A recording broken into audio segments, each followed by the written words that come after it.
magandang araw po mga ka-neighbors at magandang araw po sa ating lahat. Ayan, for today, medyo natagalan po ulit ang ating, natagalan ang ating vlog.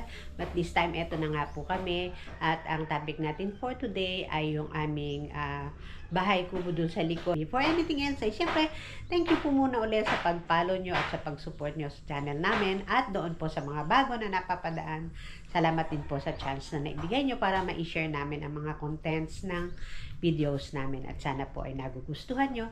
Please don't forget to like and subscribe pa rin po sa aming 6421 TBK. Sige po, proceed na tayo.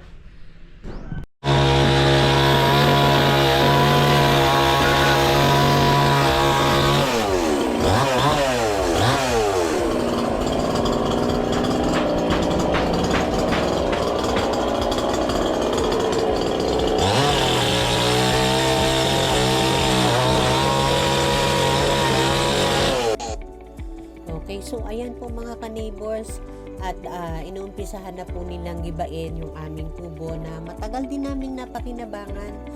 Kumbaga ilang panahon din. Binili namin ito sometime in 2015. So, bale ano na rin, 10 years na rin na kumbaga nagamit namin ng husband ko at masaya kaming tumira dyan dahil mas malamig kesa kumbaga sa loob ng bahay, lalo kapag summer. Malamig po sa kubo. And makikita nyo naman na do maganda pa yung mga kawayan niya. Matibay pa talaga eh.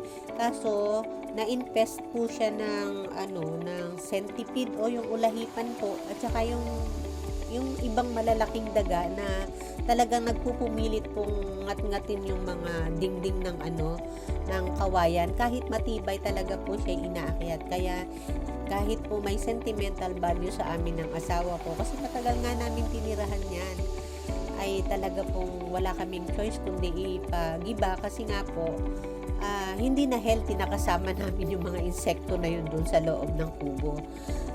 Kaya yan, nagpasya kami siyang i-demolish na po. Ayan, nakikita nyo dati nakalagay dyan yung mga gamit namin. Ayan, dyan sa pintuan. Kumbaga lahat ng memories makikita nyo dyan eh. Ayan, yung baba niyan ginawa naming lagayan ng tools. Lahat yan. Dapat wala yan eh, pero nilagyan niya ng husband ko ng plywood para po maging lagayan ng mga tools sa ilalim. Kumbaga talagang very functional po yung kubo na yan. Talagang nakakapanghinayang. Naalala ko pa nga nung i-deliver to, di ba usually makikita nyo kapag ka-deliver yung kubo na nakasakay sa truck, buo na siya. Pero tong sa amin, kasi nga po nasa looban kami, plus nasa loob pa rin ng bakuran sa likod yung pagpupwestuhan or yung location ng magiging kubo, i-deliver siya by parts. Kumbaga yung isang kabuuan ng kubo, deliver ng halimbawa itong bahagi, ito ay bintana, ito ay dingding, tapos dito na lang po nila inassemble as a whole na kubo.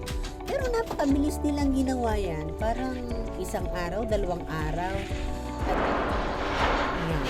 hindi lang malaman kung mga ilang araw naman kapag ganito na gigibain na siya. Siyempre, mas iba kasi kapag gigibain eh, medyo messy. Kasi maraming bumabagsak na something. Unlike dun sa ikakabit, malinis yung parts.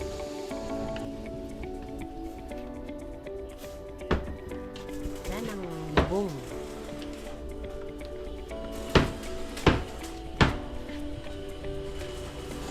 Bali, ayan yung sinasabi ko sa inyo. Ayan, nakita nyo yung maraming bugbog, maraming alikabok, maraming something, mga pinaglaharan. Nagiba na siya. Maayos pa naman maayos pa yung mga kawayan. Kaya lang talagang yung ibang bahagi ay nag-depreciate na.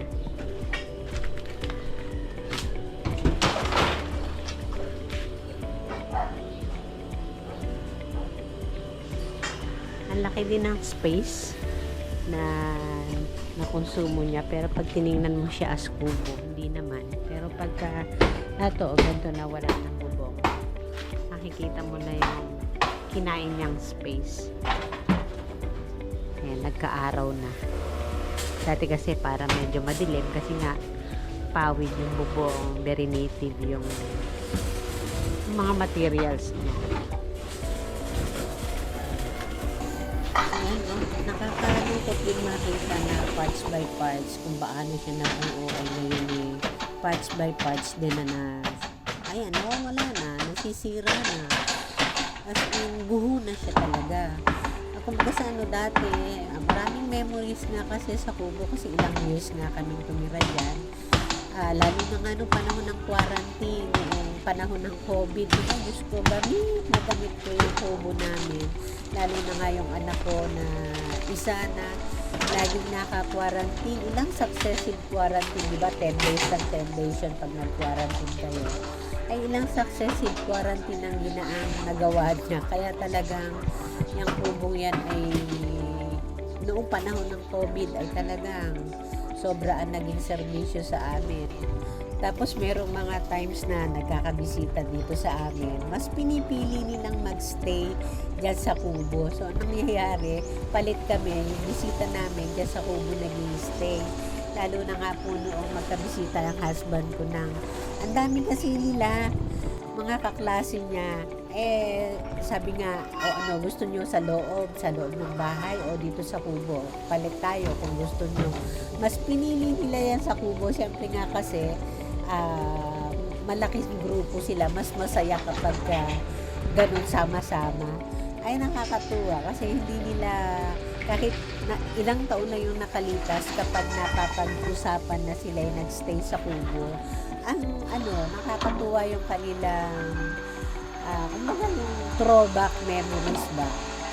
Ayun, bahagi ng istorya ng aming Kubo na sa ngayon nga po ayan na at wala na. And so ayan po mga kanibors at nakita nyo kung paano na-demolish yung aming Kubo na ilang taon namin ginamit. From start to finish, ayan, naipakita po namin sa inyo. At okay, so yan na lang po for today and looking forward po na abangan nyo pa rin yung mga susunod namin mga videos. Medyo dumadalang kasi nga naging busy kami, but this time palagay ko medyo malimit-limit na ulit tayo magiging. Okay, sige po yan na lang at salamat po sa inyong panonood.